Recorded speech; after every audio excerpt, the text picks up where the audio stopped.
peço refúgio, eu vou pedir no Uruguai, professor, que o Uruguai tá maravilhoso. Eu amo Portugal também, mas o Uruguai tá tão avançado em refúgio. Olha, meu Daqui a amor. 4 anos Portugal vai estar extraordinário. Ah, então esperemos.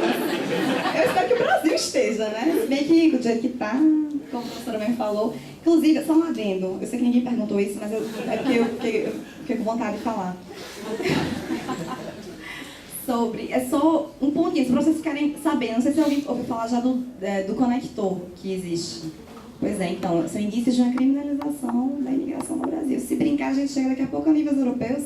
Então, minha gente, começa aqui o movimento, tá?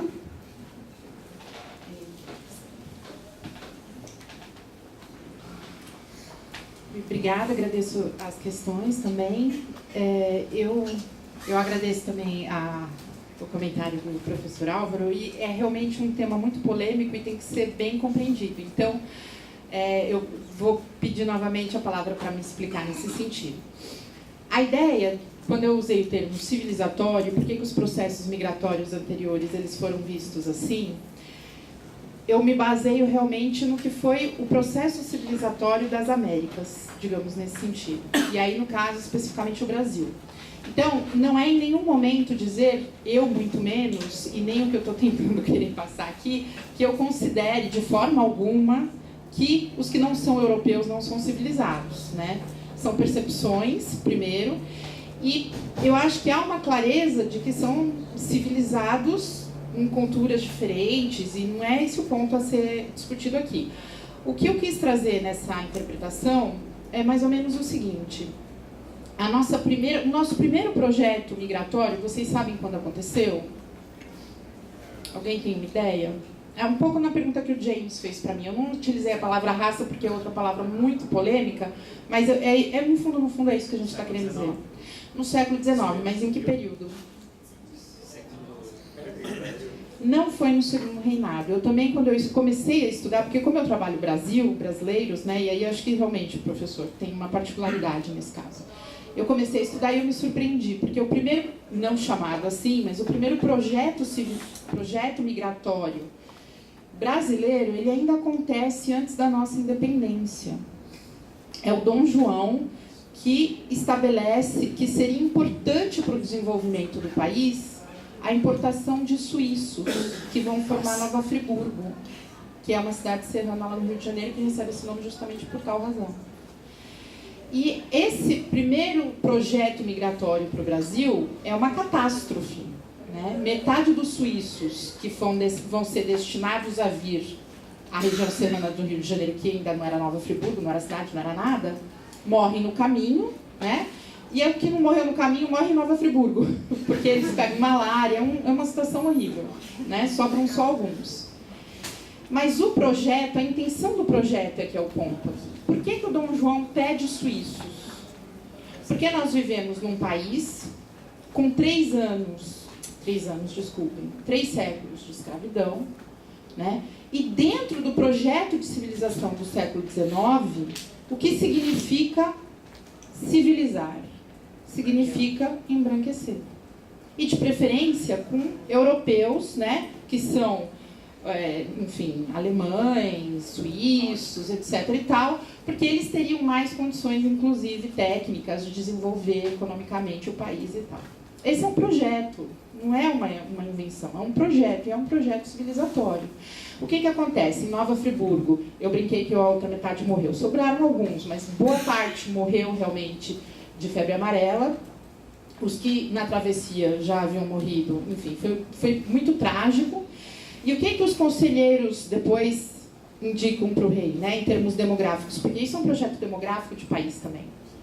Eles chegam à conclusão, no século XIX, do determinismo geográfico, de que, apesar de ser uma região serrana, não é a melhor região no país para acomodar esses europeus, que são do norte da Europa.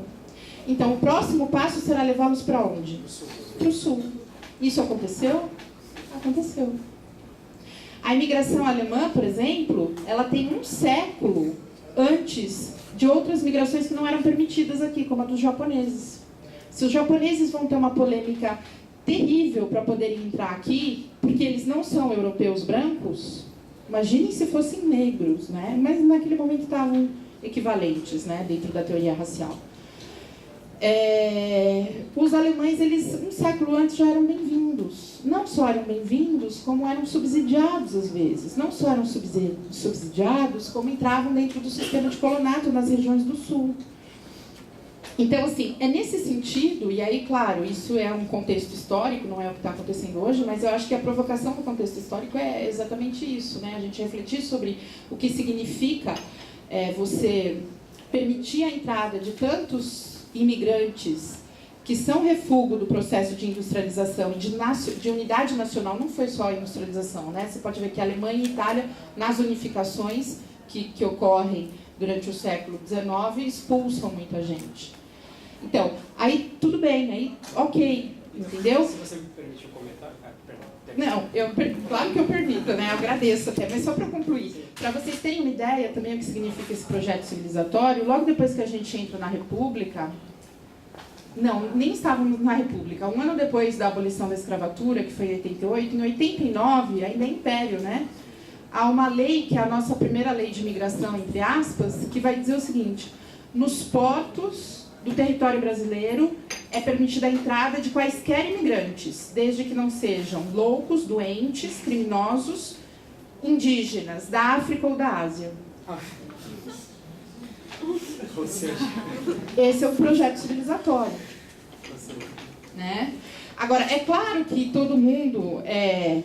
E aí, me desculpem se eu estiver errado, acho que o professor tem mais propriedade para falar disso, porque, como eu disse, eu não estudo a imigração na Europa. Mas é claro que o europeu, né, abstrato, digamos assim, ele vai entender que é muito interessante a cultura islâmica, a civilização islâmica, a cultura africana, a civilização africana, porém ele não quer que os seus... É aquilo que a Laís acabou de dizer na propaganda, né? Compreender, aceitar, achar interessante como turista, né? Eu vou lá conhecer o Islã, ó, legal. Mas não nesse projeto de invasão. Mas desculpa, eu só queria concluir. Não, imagina, mas eu acho que esse seu comentário, na verdade, me remeteu a um romance que eu li recentemente de uma escritora senegalesa, que fala, na verdade, dessa, até hoje, não só no século XIX aqui, mas até hoje, na verdade, o passaporte europeu, e por extensão americano, canadense, australiano hoje em dia, é o passaporte bom, é o passaporte bem aceito. E mesmo que países como o Brasil, por exemplo, possam até dizer, temos Schengen, vamos tratar os europeus da mesma forma que somos tratados pelo Schengen, a grande maioria dos países tem a Europa como referência, não vão colocar esses obstáculos à presença dos europeus. Portanto, você vê europeus pelo mundo inteiro, circulando pelo mundo inteiro, com toda a facilidade, muitas vezes identificados como um homem de negócios, que investe, que traz a civilização e o progresso, enquanto que o contrário enfim, tem todas as barreiras, encontra todas as barreiras possíveis. E aí você tocou num ponto muito importante, que eu também não aprofundei, mas que você tem razão. A ideia de quem pode circular livremente no mundo, depois do nazismo, não cai bem falar que é porque eles são brancos, não é? Então não pode, depois do Hitler, não. Então eles são o quê? Eles são investidores, eles são empresários, eles são mão de obra altamente qualificada. Isso está aberto à imigração no mundo inteiro. Tá? O Canadá ele é tido como um país de grande exemplo da abertura migratória. Às vezes eu fico chocada quando eu vejo isso, porque, assim, entra na legislação para ver quem pode emigrar de fato. É claro, o Canadá ainda, digamos assim, existe alguma fronteira aberta ali de maior aceitação. É fato isso. Mas a imigração que é convidada, que é regulamentada, que é bem-vinda, que é subsidiada, é de alta qualificação. Ora, se a gente for fazer um olhar assim, óbvio, lulante, onde é que estão os altamente qualificados? Entre os brancos. Não só, mas a grande maioria, né? Em boa parte dos casos. Então, assim, é isso, é exatamente isso. Posso fazer um isso. comentário também, é isso? Não é para criar aqui uma polémica, acho que podíamos ouvir outras perguntas, mas só dizendo uma questão, que é verdade que um empresário viaja pelo mundo, mas viaja também um empresário saudita, ou do Qatar, ou do Bahrein. Mas os países, mesmo os países europeus, têm políticas de atração de imigrantes que vêm dos países menos desenvolvidos. Também têm política, como eu expliquei, falei do exemplo francês, de atrair os imigrantes portugueses e argelinos e marroquinos na altura de crescimento económico, ou o exemplo português de atrair os imigrantes da África subsaariana, de Angola, de Cabo Verde, para a construção civil. E a minha convicção de muitos anos a seguir este debate é que as políticas dos Estados sobre a imigração falham sempre. Os Estados definem sempre cotas que são muito inferiores à realidade dos fluxos. E que os fluxos são independentes das políticas dos governos. Talvez não fosse assim no tempo em que o Brasil se abriu à imigração e fazia campanha para atrair imigrantes, mas os grandes fluxos de imigrações hoje são definidos pelas necessidades dos países que recebem os imigrantes do ponto de vista económico, do seu desenvolvimento, e pelas necessidades das pessoas saírem de países onde têm dificuldade de encontrar emprego. Não há imigrantes que vêm para sítios onde não há emprego. Portanto, esta discussão, os imigrantes vêm criar desemprego, é completamente falsa se olharmos para os fluxos migratórios do mundo. Por isso, hoje, começa a haver fluxos migratórios para a China. E no futuro, os fluxos vão para a China. Porque a Europa está em declínio económico, a China está a crescer, a população chinesa também está a envelhecer, e vamos começar a ver fluxos para a China. Ou seja, os fluxos migratórios, ao contrário da retórica dos partidos anti-migratórios, não são eles que criam fluxos, é as necessidades do país. E vocês vão ver a imigração a declinar em relação à Europa, se a Europa continuar a declinar economicamente, e hoje cada vez mais há imigração sul-sul, porque os países do sul começaram a crescer. E a imigração de países africanos mais desenvolvidos para menos desenvolvidos é uma tendência geral. Mas vamos talvez ouvir outras. Eu vou só fazer um comentário, daí eu vou abrir uma última rodada, que pelo horário a gente vai precisar fechar. A questão da imigração, não tenho certeza se o Educar postou na página do Educar ou na página do evento, mas que sobre a Europa parar de ser um atrativo para quem está na América, especialmente no Brasil. É exatamente isso que o professor falou, me remeteu a esse artigo. Isso já se inverteu entre a América Latina. Não, mas os dentistas brasileiros em Portugal foram um fenómeno extraordinário. Provocou uma reação corporativa tremenda dos dentistas portugueses. Havia falta de dentistas em Portugal e os dentistas brasileiros eram melhores. Era só por causa disso. Só um adendo, uma última coisa, detalhe, juro. Quando os haitianos começaram a chegar, nos noticiários a gente via invasão de haitianos. Teve um artigo, acho que o professor Edson Neto, que ele colocou assim, ele contabilizou a quantidade de europeus que tinha no Brasil, e era maior que a quantidade de haitianos. Mas a gente não fala da invasão de europeus, né, gente? Impressionante. Por quê, né? Mais 3 ou 4 perguntas. Tem alguém lá atrás que eu não estou enxergando, de verdade? Não? Obrigada. Então, eu sou o Daniel, sou da Espanha, assim que desculpem por o meu português que ainda é bem fraco. Portunhol é ótimo. Mas não é portunhol, Então, primeiro de tudo, eu queria refutar um pouquinho isso que vocês dizem de que a extrema-direita é muito forte na Europa. Eu não acho isso. Então, o anúncio que você disse para a gente, que você falou, então, é um anúncio de um partido que não tem representação nem no Parlamento de Catalunha, que é de onde é esse partido. A Marine Le Pen, com certeza, que foi a que ganhou as eleições. Mas eu acho que tem bem pouca possibilidade de consolidar-se esse movimento, não sei, há 10 anos mais, né? Passados 10 anos. Mas, além disto, as minhas perguntas são duas. Né? Uma é sobre direito internacional, mais bem, e a outra é mais concretamente sobre a União Europeia. Eu achei que você apresentou uma visão muito nacional de um problema que eu acho que abrange toda a União Europeia. Né? De fato, no 2008, como os professores saberão, o próprio Parlamento Europeu aprovou a que se chama a Diretiva da Vergonha, né? que de fato é a que faz a criminalização da imigração, mas em toda a União Europeia. Eu acho que a partir dessa diretiva, na União Europeia há, de fato, uma divisão entre os países do Norte e os países do Sul. Os países do Sul, como Portugal, Espanha, Itália, Grécia, são os que estão a receber todo esse fluxo migratório, os que estão a tentar resolver os problemas, enquanto os do norte semelha que a coisa não tem nada a ver com eles, né? Então, a minha primeira pergunta é que, não sei, como é que se pode resolver quizá essa divisão, ou como é que a gente dos países do sul pode tentar de mostrar para os países do norte que também é um problema deles, né? E a segunda pergunta é a respeito das devoluções, né? Eu não sei se é preciso ter o estatuto de refugiado para que não sei como explicá-lo muito bem. Para que não seja devolvido? É, porque a não devolução é uma norma de Jus Cogens, né, do direito internacional. Como solicitante, ele já não pode.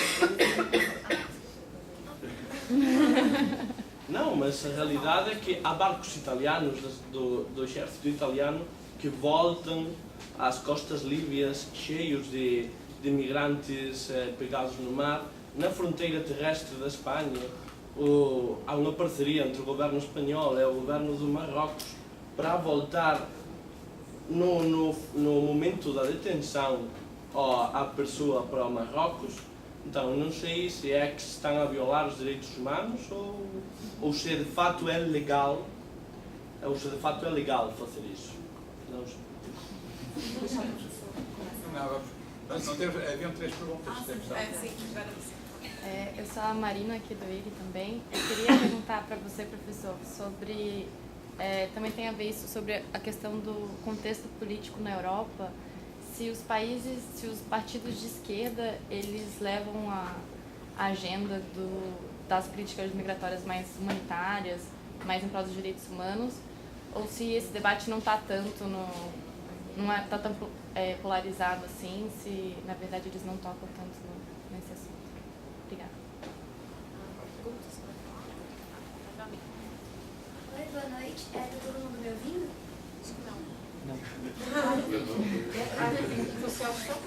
Quer o microfone?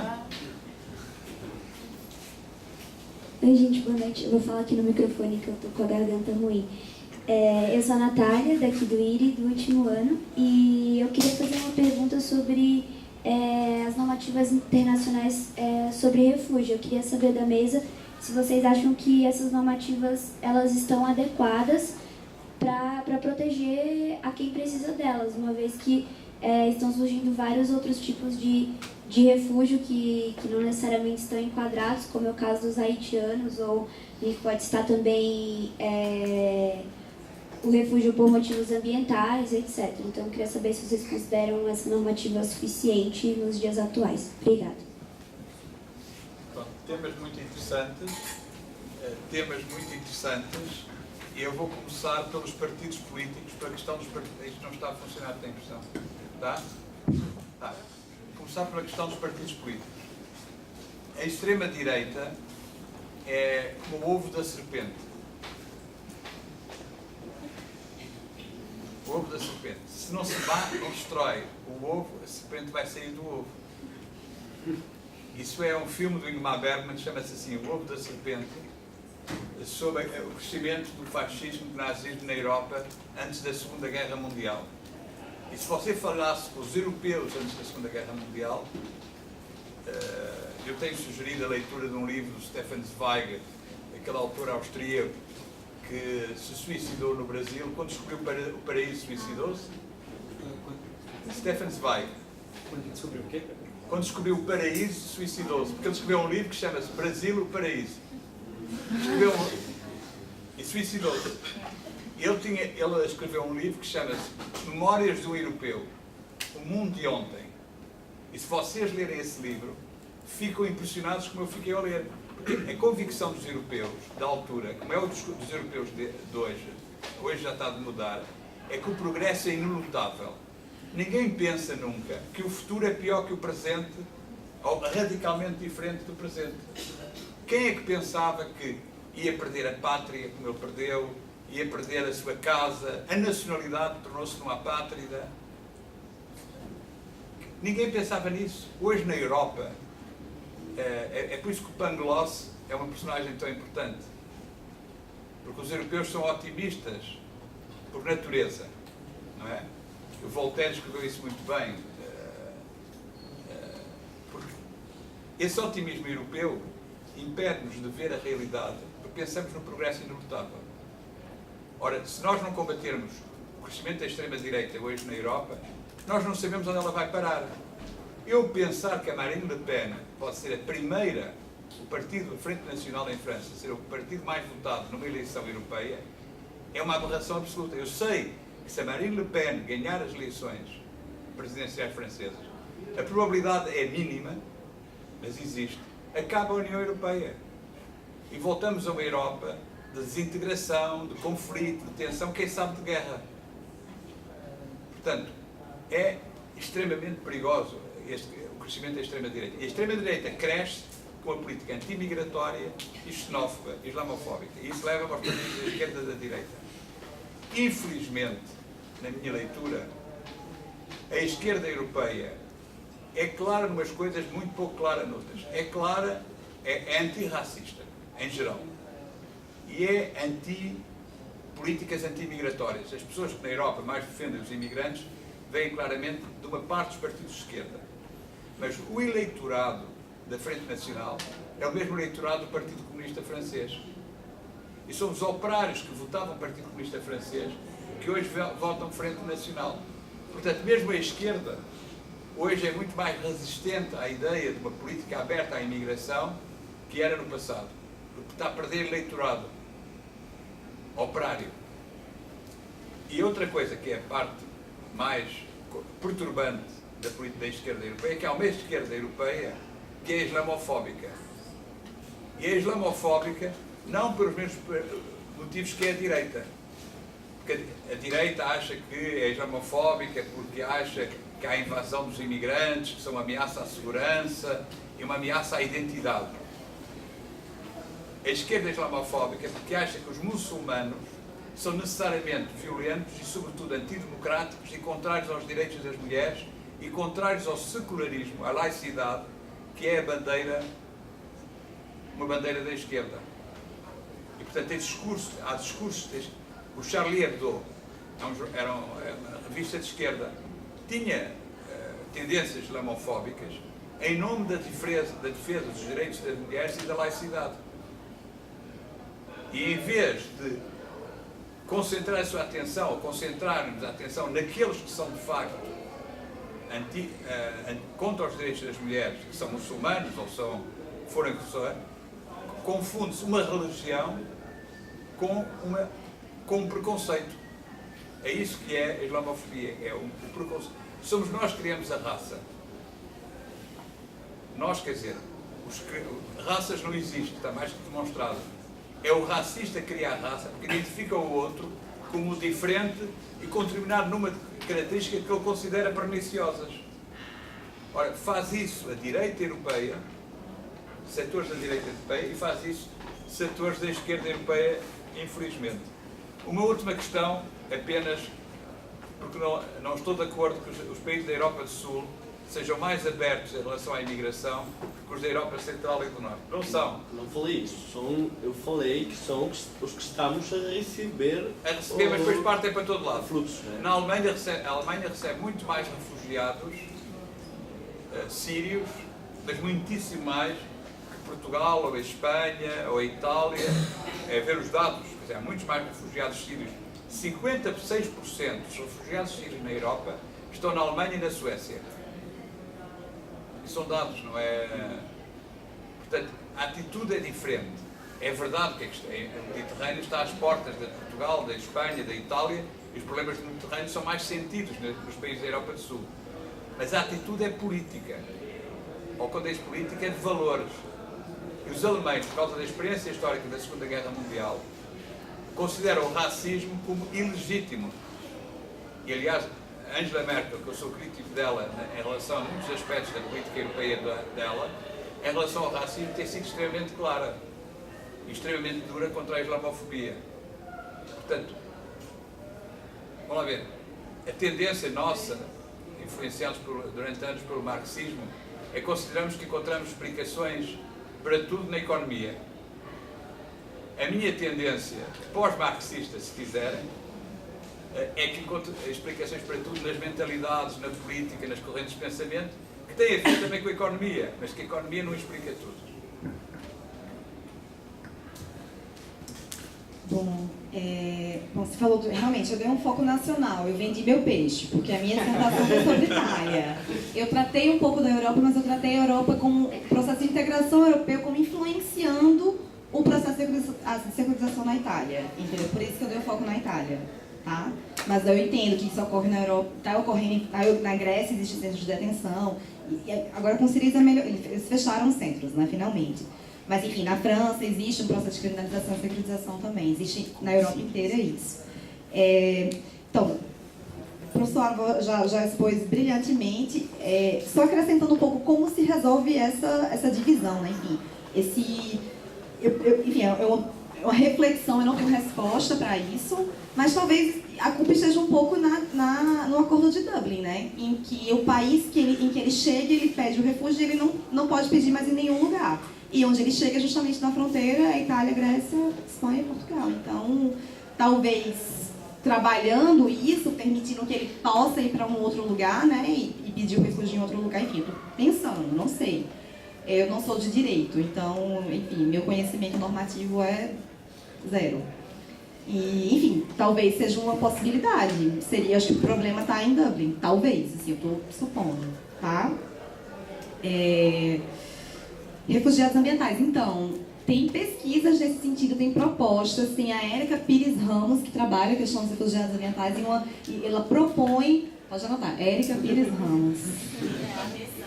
Tem a Resama, que é a rede que ela criou. Tem a Carolina Abreu Claro. Conhece a Carolina? Tem a Liliana Lira de Bilu. Também, pronto. E tem a tese da Érica que ela propõe um projeto normativo, eu acho, para a proteção dos refugiados ambientais, que ela trata inclusive como refugiados ambientais, eu falo deslocados, mas é só uma diferença conceitual. Então, eu acho que tem um leque muito grande, no sentido de vazio, né? Um gap muito grande de não tem proteção para eles, né? Eles são tratados, enfim, aqui no Brasil os haitianos são tratados com visto humanitário, né? Enfim, mas foi uma questão bem política mesmo, né? Enfim, que a liderança do Brasil na MINUSTAH, né? Eles não iam mostrar que não iam reconhecer refugiados haitianos aqui, né? Não iam fazer isso. Aí, pode falar. Você quer falar? Bom, é isso.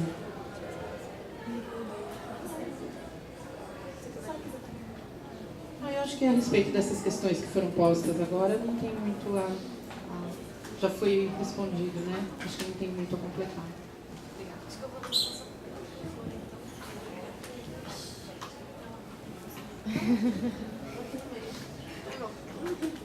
Gente, muito obrigada. Os convidados que puderam participar da mesa, trouxeram visões muito interessantes. O professor trouxe um panorama mais amplo, europeu, inclusive, vamos dizer assim, de dentro, né, de quem viu na União Europeia. A Laís trouxe uma visão um pouco mais focada da Itália, mas também se integra com a questão da integração, né, para ser repetitiva. E a professora Adriana, que ampliou a questão, que é uma questão que dialoga muito com a questão brasileira também da imigração. Que o foco nosso hoje foi falar só do Mediterrâneo, falar só de Europa, vamos dizer assim, porque acho que a gente sentiu que tinha uma necessidade maior porque estava mais...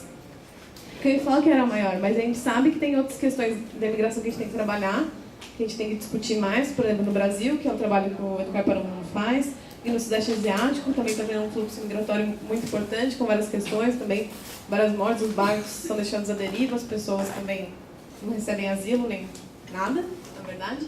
E queria agradecer a todo mundo que pôde comparecer. A gente sabe que é difícil chegar aqui no IRI, a gente nem pôs um mapinha no evento, desculpa. E o convite também, vou reforçar, quem quiser participar do Educar para o Mundo, a gente está aberto para todo mundo, dentro e fora da USP, para discutir direitos humanos, migração e fazer um trabalho próximo à comunidade imigrante. E é isso, gente. Muito obrigada.